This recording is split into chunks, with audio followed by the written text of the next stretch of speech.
We're not live yet. Are we Oh, live? oh, we should be.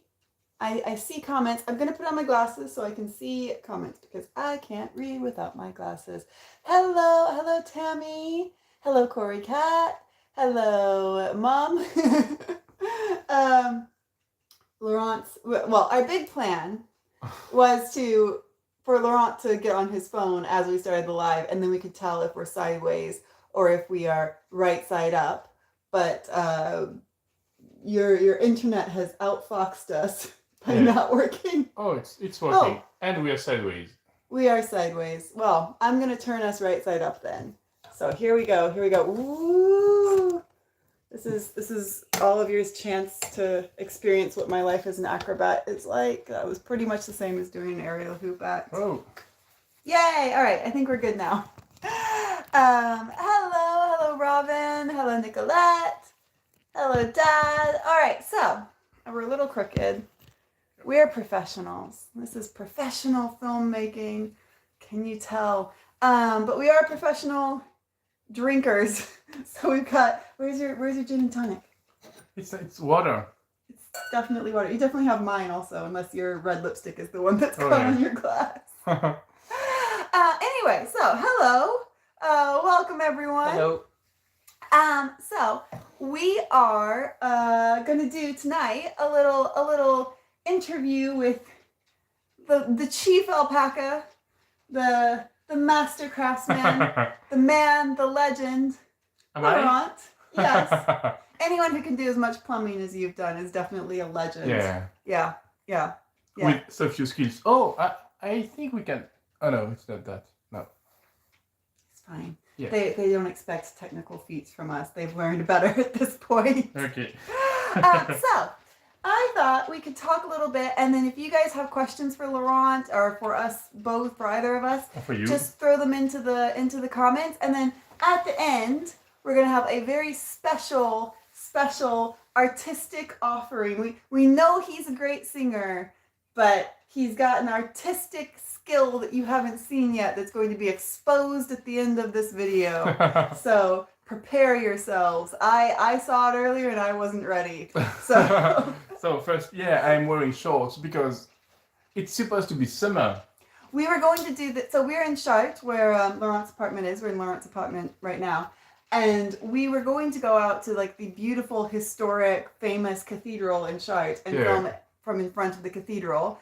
And that did not happen because it is cold and raining. It's mostly raining. Mostly raining. Yeah. But also cold. Corey's asking, what's in the wine glass? It's gin and tonic. And I have water because it's fine to be sober. It's fine to be sober, but are you? No, I'm definitely not. So, oh yeah, and same in the Netherlands, Nicolette. What is the weather? I've heard that in the south it's been terrible also. Like everywhere, it's just not summer. I hear about Canada and the US having this heat wave, and here we're in like October. Like we had 2 nice days, like 2 nice spring days. Yeah. We just went for 2 nice days camping in the van. It was very, very Yeah. nice. So if you guys haven't seen Laurent's van, Laurent has a van that he fitted out the back to do van camping, and we just went to Normandy for 2 days. It was and great. It was very fun, and the weather was very nice. Yeah. And now we're back, and it's gone terrible. No. Anyway, the first thing I thought I would ask you for our little interview is, how did you learn to do so much good stuff? Because you have so many skills that I look at and I'm like, well, it's a long story. I'll try to make it short. But mostly, when I was a child, my father was a stonemason. He was trained as a stonemason when he was very young. He was from the countryside, and he was from kind of not like a poor family, but like modern farmers family. Mm-hmm. And when he finished his elementary studies, then he went to a training facility for stonemasons, training school for schoolmasons. Mm-hmm. It was like from 14 years old. And when he started that, he did 2 years in school, and then he was a trainee in a company at artisan, what we call artisan, like at workman, Artisans, at yeah. We have the mason. same word. And it was like very hard for him because there was this thing in the 60s where the youngest trainee had the harder job, and like, oh, if you wear gloves, you're not a hard worker, or if you bend your knees when you take something down, you're not hard worker enough. So it was like a very, very hard job for a very, very young man. And so he did that. At 30, 35, he kind of hurt his back quite a lot. And when I was young, I always was seeing him doing a lot of work in the house where we lived, or in the farmhouse where So he grew up. he has a farmhouse where your father grew up, Yeah, and it's in the countryside. So your family's from Pau, yeah, which from is Pau in the southwest of France. southwest of France, Like quite the close Béarn. to Biarritz or to It's Bayonne. like at the border of Spain. Yeah, kind close of. to the border of Spain. Yeah, And so, but just outside Pau, your dad has the farmhouse where he it's grew like up. 50 kilometers from Pau. Yeah. Yeah, and we went last year, and it's just beautiful. It's a Yeah, beautiful it's- house. Yeah, and it's a house that has been built for very different periods of time. Mhm. So you can really see how it was organized at the very beginning, a very small house, and then a bigger and a bigger and a bigger. And so when you were a kid, he was always improving it. And All the time, like he was adding another bathroom, and then changing the not the electricity, but like adding, yeah, all the time modeling it differently. But actually, he didn't really want to teach me all these things because it had been so hard for him learning all that as a trainee when he was a student mason, that he wanted something less painful for me. And he wanted you to have a career that was Yeah. less physical. yeah, a less physical career. So it was, study at school and you will still be able to learn masonry later if you want. But for now, I want to teach you like my father taught me when I was just a child. It was like a way kind of to preserve me. Mhm. And it was very cute because I could like really focus on my studies and on my music studies. Mhm. And Because you started out not singing, but doing what? yeah, I was playing the trumpet since I was 6 until I was maybe 19 or 20. And you were very good. You played with some orchestras. I arrived at level where I was almost professional, Mhm. and then I just quit completely because I wanted to start singing. And yeah, then 2 years later I entered at the conservatoire in Paris, and He says this very casually, but it's actually very impressive that you start singing when you're what, 21? 21, yeah, And then 2 years later, you're in like one of the top schools in the country. yeah, And then a few years after that, you're singing with the opera. yeah. But yeah, it's like a lot of virage, a lot of A lot of twists and turns. yeah, exactly. Mhm. But to go back to how I learned the things about DIY, Mhm. I didn't actually learn with my father, but I watched him work a lot at the house and at the farmhouse, and it was very natural for me that if he can do it, then probably the best way to do something in your house and staying on the budget is to do it yourself. I think that's really interesting because it shows that you, even though he wasn't teaching you specific skills, he was teaching you like how to have confidence that you can do things yourself. Yeah. And that's something that I've really learned a lot with doing things at Everdeen. Is there's so many things that I would have looked at 2 or 3 years ago and just been like, that's impossible. I am not capable of doing that. And now I don't think twice about it. Yeah, exactly. And you're so good with that. You're so good with, if there's a project that you don't know how to do, you're just like, well, I'll figure out how to do it. And after that, so I studied music, and also I studied engineering in computer science. Mm-hmm. And also engineering is a thing where there's a problem. We need a way to solve the problem. Well, we're going to look online to see the manuals of how to fix what we want to fix.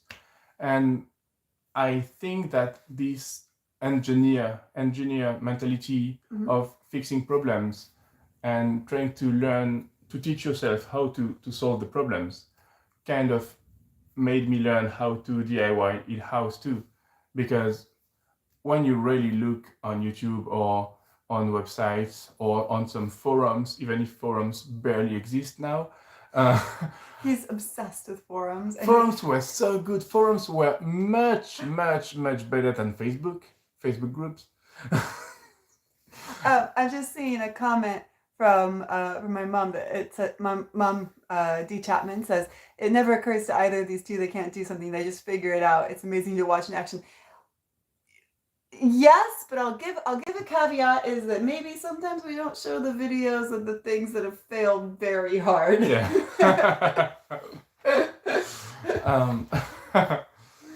And so yeah, what I've learned from my childhood, watching my father working, and then from my studies as an engineer, is that the first time you're going to do a work, it's not going to be good anyway. And then you will try and try again, and eventually it might be maybe not as fast as a professional doing the job, but you can make it kind of better because you're doing it for yourself, and you can put more effort in it and spend much more time than a professional would have. That's true. And if it doesn't figure work out as you're going what you, because there's like the yellow bedroom that I started working in recently. I had no idea what the finished product was going to be, but I was like, well, I know this part, I know this one wall I want like this, and so I did the one wall, and now I have a very clear idea of what the finished product's going to look like. And so I think that that's something that you get from doing it yourself, because if you're hiring someone, you have to have a clear plan from the beginning. Exactly. And if you're doing it yourself, you can kind of figure things out as you go. And also, if the work is not as good as you would have wanted, then you only can blame yourself, and you're not very angry at the workman that did the work for you, and you just can do it better again after that. And I think it's quite nice. I think it's good too. So this leads neatly into another question for you. What is the hardest project that you have worked on at Everdeen so far? There was a thing with the pipe. Oh, the pipe. I don't know if you have seen the video about the pipe. The pipe, he came out, so there was the pipe that went from the shower. It's in the shower room. And when we started building the shower, we had to remove this pipe that was a pipe that was going from the water supply for the old shower to the outside of the house, because it was just pitching water out into the garden. And this wall, it was like an iron. Yeah, it was pipe. A very big, chunky, heavy pipe. Yeah, and it was just sealed into the concrete. It was so hard. It was sealed through the outer wall of the house, which, like, if you guys haven't seen some of the videos, it's like this thick. More. It's like 6 centimeters, like 2 feet. Yeah, it's a huge wall. And you had to cut it into chunks. Yeah.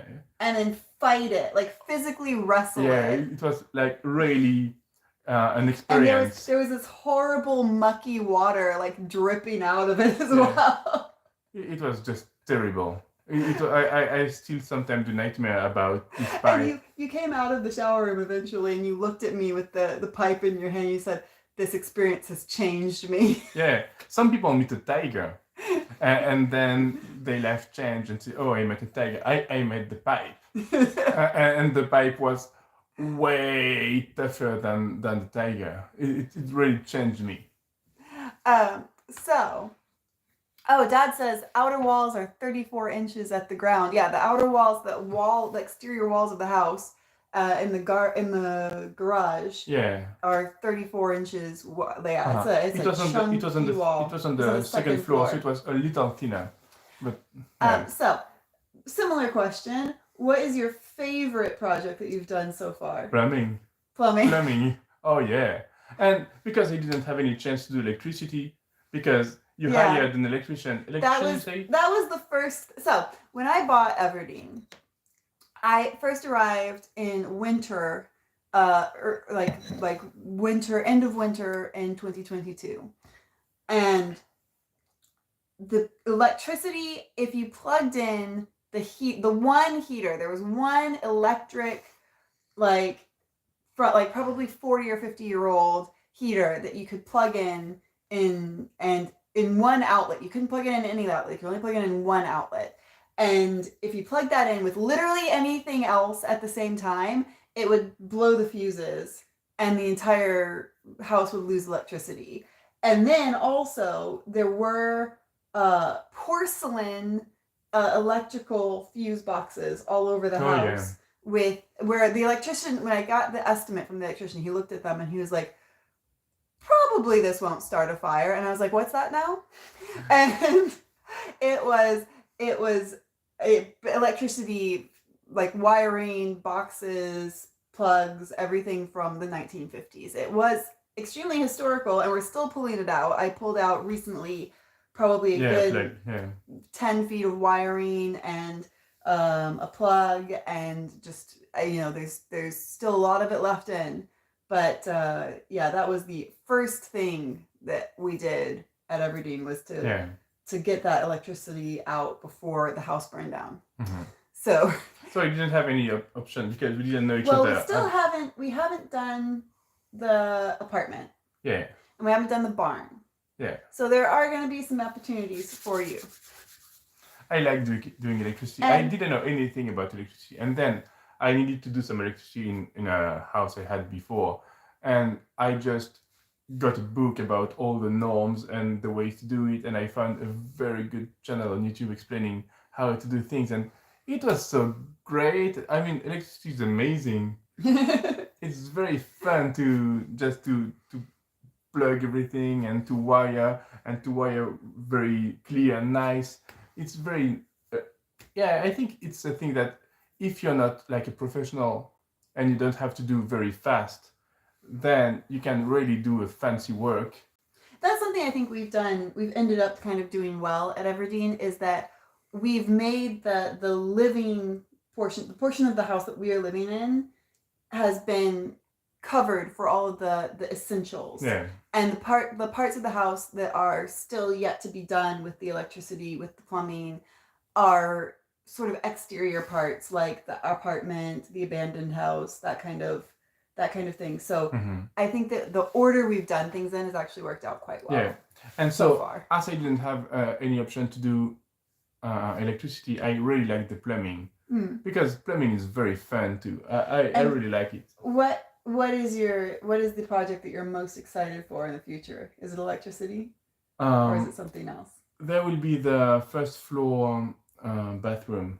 Yeah, that's going to be a big project. I've talked about this a little bit, but basically we have to figure out how to get water to and from the first floor bathroom that's on the opposite side of the house from where it needs to be. So we're talking about bypassing 4 bedrooms to get the water going to and going from there. Yeah, but we'll find a way. Yeah, and we get to build another shower, which I promise. I have promised on my honor that I will choose a less complicated tile pattern. That was really hard. You came to me like 4 different times, and you were like, Are you sure? Because if you guys haven't seen the shower that we've made, it's chevron tiles, so it's kind of like stacked diagonal tiles, but I did most of them. Yeah. And I did a very good job. You did and good. They match up with each other perfectly. And I feel so smug every time I look at that shower. Thumbs up. So smug. Well, I think that is. Let's see if there's comments. If anyone has a question, now's a great time. Dad says if you hire someone and bet it. If you hire someone to do the work for you, you can bet it won't come out like you planned. Fair enough. Yeah,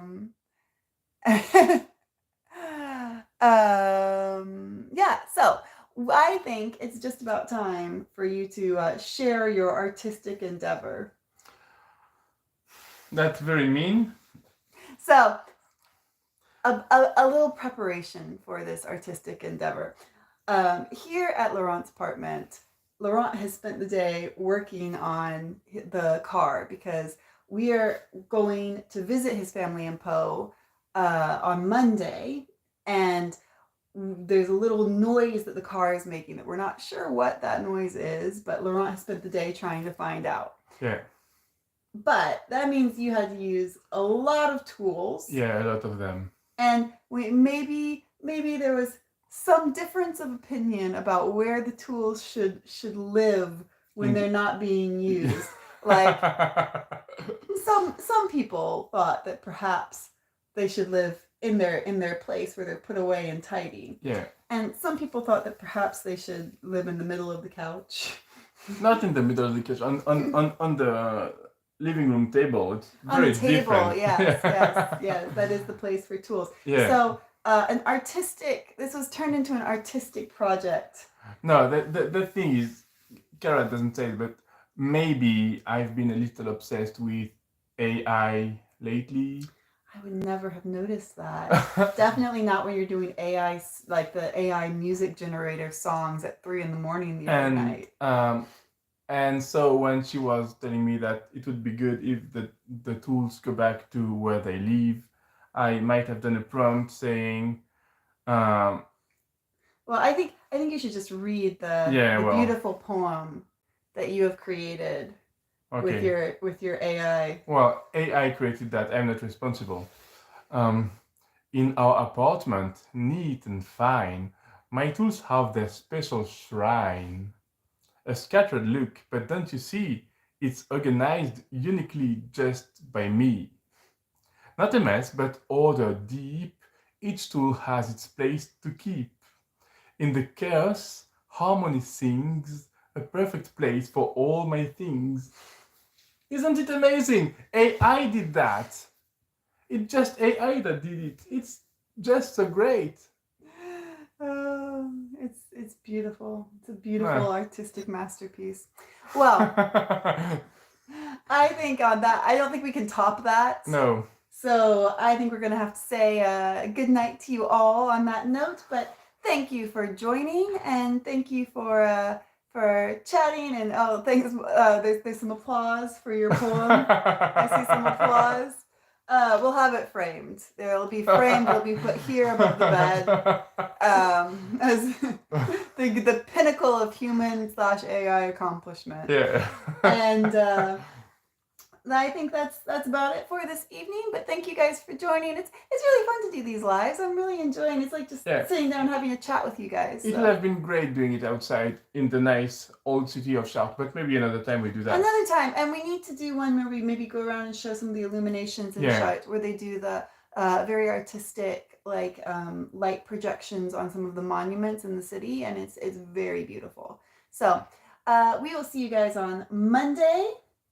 And until then, have a great weekend, and we'll see you soon. Bye-bye. Bye. Oh, it's the awkward moment where I can't turn off the live. Is it there? Is it there? Oh, no. Okay.